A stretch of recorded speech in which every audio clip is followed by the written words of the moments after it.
कर्मचारी एकता जिंदाबाद।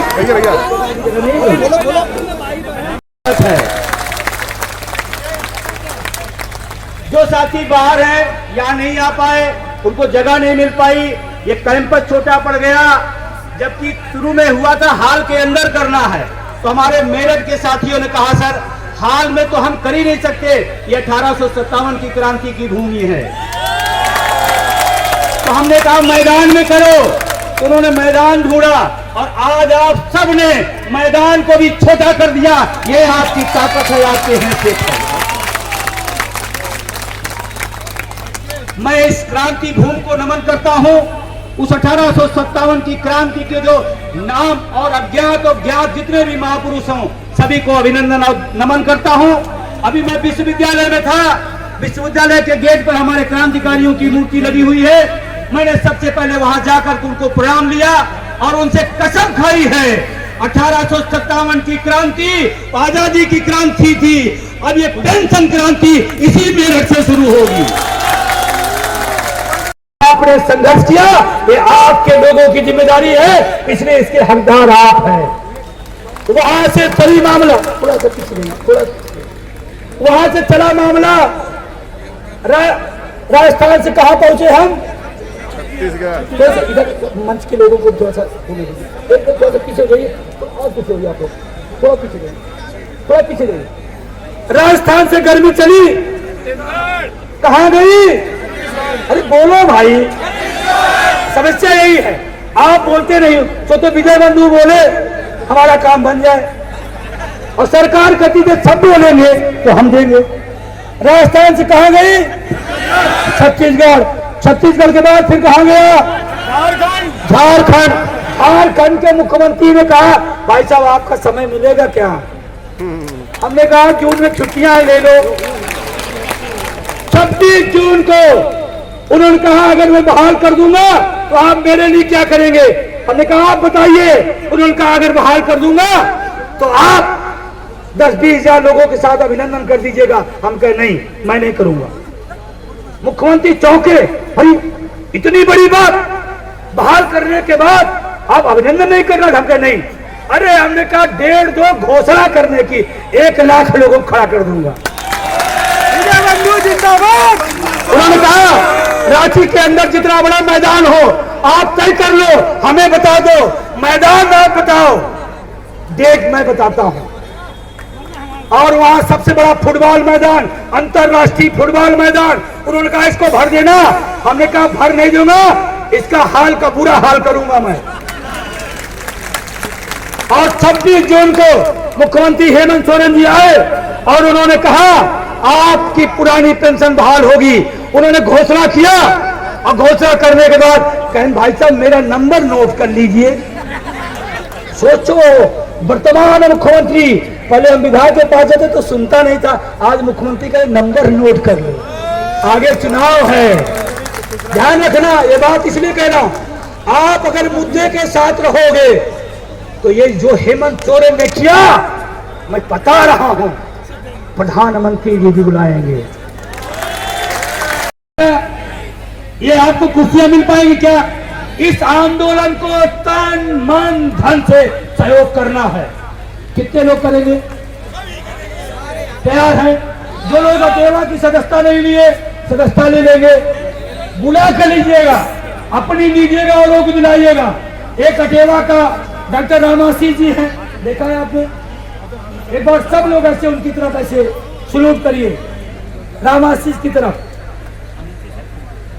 सलूट करिए उस व्यक्ति को जिन्होंने इस पेंशन की लड़ाई में अपनी कुर्बानी, अपना बलिदान दिया है। इनके नाम पर लखनऊ में एक डॉक्टर रामासी सिंह स्मृति भवन बन रहा है। आप सबका सहयोग मिलेगा या नहीं मिलेगा? अच्छा, इनका एक वहाँ स्मारक होना चाहिए नहीं होना चाहिए? कम से कम आप लखनऊ आइए तो आप याद करिए कि हाँ हमारे लिए कोई कुर्बानी दिया है, बलिदान दिया है, और इनकी वहाँ एक मूर्ति वहाँ रखवाई जाएगी। उसमें भी आप अपना तन मन धन से सहयोग कर दीजिएगा। मेरी इच्छा है कि रामाशीष का स्मृति एक स्मारक लखनऊ के अंदर होना चाहिए।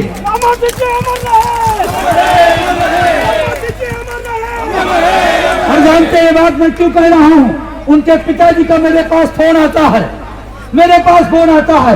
वो नहीं कहते रामाशीष के दोनों बेटों का क्या हाल है, वो नहीं कहते मेरी बहू का क्या हाल है, वो नहीं पूछते मेरी परिवार का क्या हाल है। वो एक ही बात बोलते हैं, विजय बंधु ये पुरानी पेंशन की लौ बुझनी नहीं चाहिए। अगर पुरानी पेंशन बहाल हो जाएगी तो मैं समझूंगा मेरे बेटे का बलिदान लाखों लाखों लोगों के लिए हो गया। उनके स्मृति में भवन बनाया, धर्म भाषा क्षेत्र सब भूल जाना। एक बात याद रखना, जो पुरानी पेंशन की बात करेगा उसके साथ खड़ा होना चाहिए। ये बात अगर आप जोर लगा कह दिए कि 24 के पहले मौका है, हमने कहा ठीक है। झारखंड हो गया, तब उसके बाद केजरीवाल जी हमारी रैली में आए थे, हमने कहा साहब लेट हो रहे हो, तो केजरीवाल पढ़ा लिखा मुख्यमंत्री है ना, होशियार है, उसने कहा करूंगा, थोड़ा गुजरात हिमाचल का चुनाव आने दीजिए। और हिमाचल गुजरात का चुनाव आया और पंजाब लागू हो गया। पता चला आपको नहीं, 4 राज हो गए। 4 राज तो हमारी रणनीति और प्लानिंग से हुए, लेकिन हिमाचल हमने चुनौती दे करके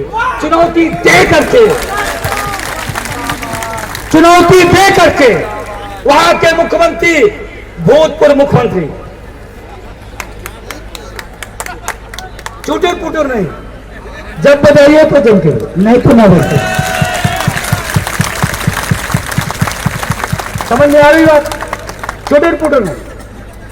वहां के मुख्यमंत्री जयराम ठाकुर साहब, हम लोग गए 3 मार्च को रैली किया शिमला में, 1 लाख लोग आ गए।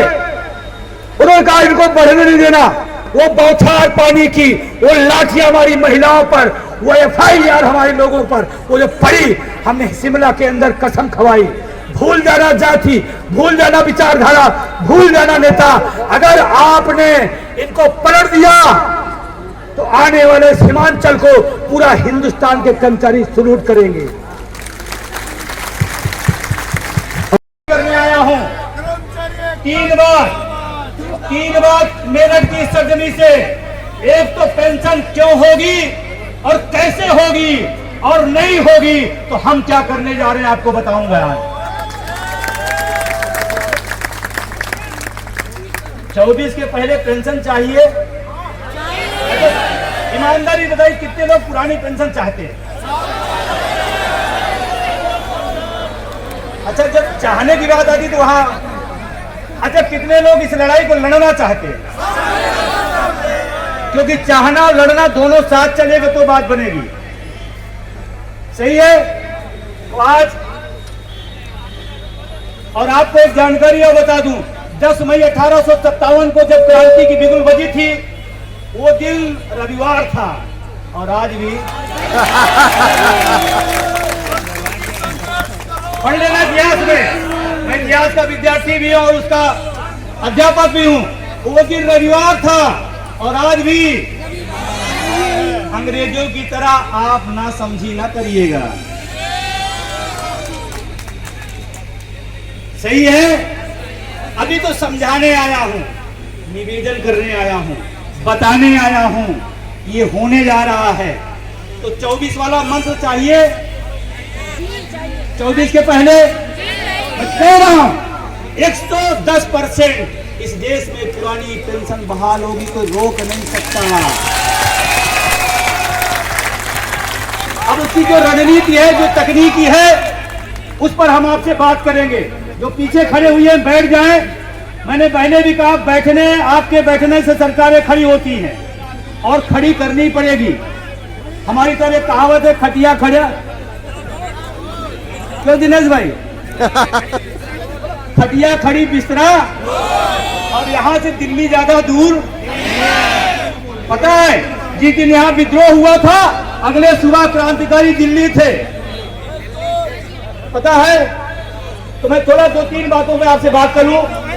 जो लोग जल्दी में, अगर बस छूटे तो छूट जाने देना, मैं आपसे नहीं कर रहा हूं। आपकी बस छूटे तो, ट्रेन छूटे तो, नाम छूटे तो, पेंशन न छूटने देना। पेंशन अगर मिल गई तो बस खरीद सकते हैं। और लोग कहते सर मेरा नाम नहीं लिया। हमने कहा नाम में क्या रखा, सब पेंशन में रखा है, पेंशन ले लो नाम अपने आप हो जाएगा। फिर भी ये कुछ अगल बगल नारद मुनि लोग घूम रहे हैं, ये IT सेल के लोग हैं, इनको घूमने दीजिए, क्योंकि वो वाले तो इधर आते ही नहीं हैं, और जो आए उनको धन्यवाद। तो इन्हीं के भरोसे पूरा आंदोलन देश भर में चला है, आगे भी चलेगा। और एक और मेरठ खासियत है, मैंने जो जानकारी है, मेरठ भारत का खेलों का शहर माना जाता है। सबसे ज्यादा खेल का सामान इसी प्रोडक्शन होता है। खेल और खिलाड़ी का मैदान भी मेरठ है, खेल और खिलाड़ी का मैदान भी मेरठ है। और इसीलिए नए साल में हम भी पहली बार यही खेलने आए हैं। नए साल का पहला प्रोग्राम है, उत्तर प्रदेश का पहला प्रोग्राम मेरठ है। ये मां शक्तियों का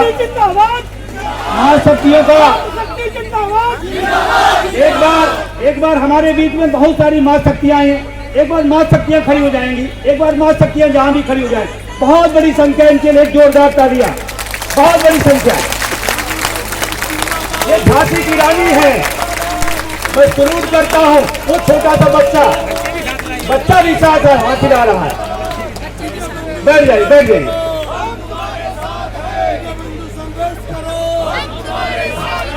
अब थोड़ी सी बात, जिस बात के लिए हम आपके बीच में आए हैं, आप सहारनपुर से आए हैं, मुजफ्फरनगर से आए हैं, बागपत से आए हैं।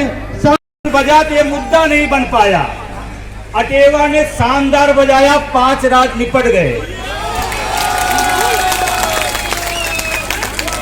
तो आप अगर आपकी तालियां कमजोर होती, इसीलिए वहां लखनऊ में बैठे बाबा सुन नहीं पाते हैं। आप जम के बजाओ तो सुनाई पड़ेगा, और जिनके हाथ उठने चाहिए।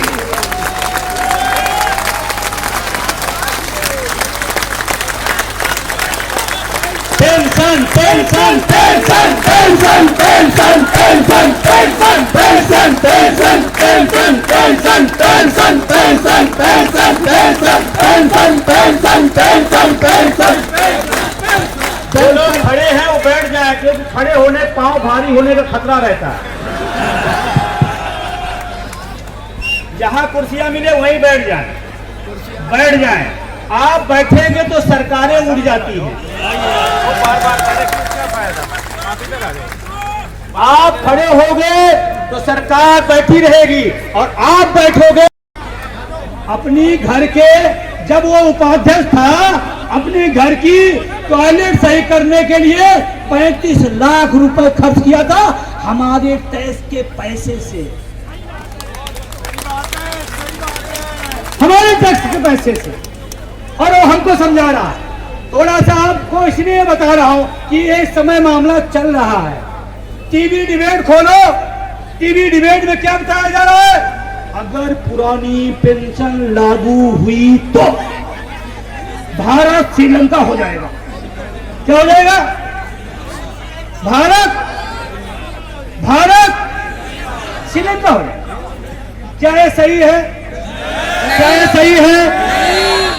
और अगला आदमी आप क्या कह रहा है, अगर पुरानी पेंशन बहाल हुई तो सूरज का निकलना बंद हो जाएगा, नदियों का बहना बंद हो जाएगा, हवाओं का चलना बंद हो जाएगा। ये बताया जा रहा है, ये बताया जा रहा है। आपको इसीलिए सचेत करने आया हूं। ये जितने हैं सब झूठे हैं, सब झूठ बोल रहे हैं। ये GST का विभाग खड़ा हुआ है, GST के लोग बैठे हैं, जो आज के डेट में सबसे ज्यादा राजस्व दे रहे हैं सरकार को। वो कह रहे हैं पिछली सालों के साल हम 50 लाख रुपए दिया करते थे, फिर 75 लाख दिया करते थे, फिर आज कितना हो गया? 1.5 लाख करोड़।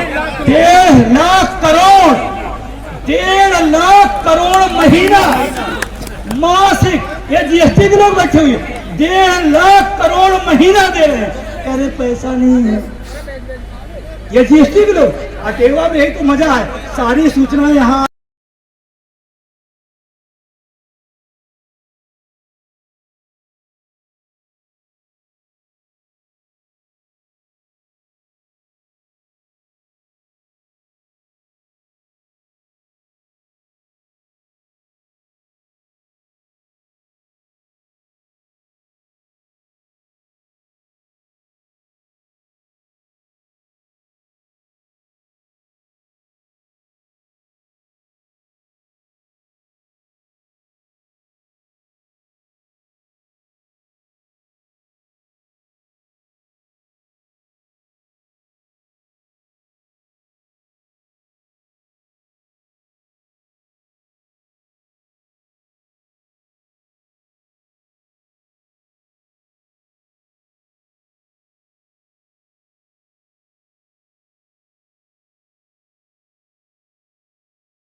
रही है ना, पीछे वाला आवाज जा रही है, आवाज तो जा रही है ना, बस आवाज को सुनिएगा, क्योंकि एक विजय बंधु की आवाज पूरा हिंदुस्तान सुना है, तो मेरठ वाले भी सुनेंगे, ये मैं उम्मीद करता हूं।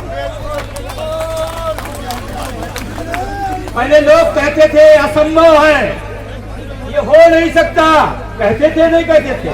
अरे बताओ मुजफ्फरनगर के वालों, अरे बताओ सहारनपुर के लोगों, बताओ मुरादाबाद के साथियों, लोग कहते थे ये नहीं हो सकता। धन मनाई अटेवा और अटेवा के साथियों और उनके सहयोगी साथियों की, जो दुनिया असंभव कही थी उसको संभव करके दिखाया गया है।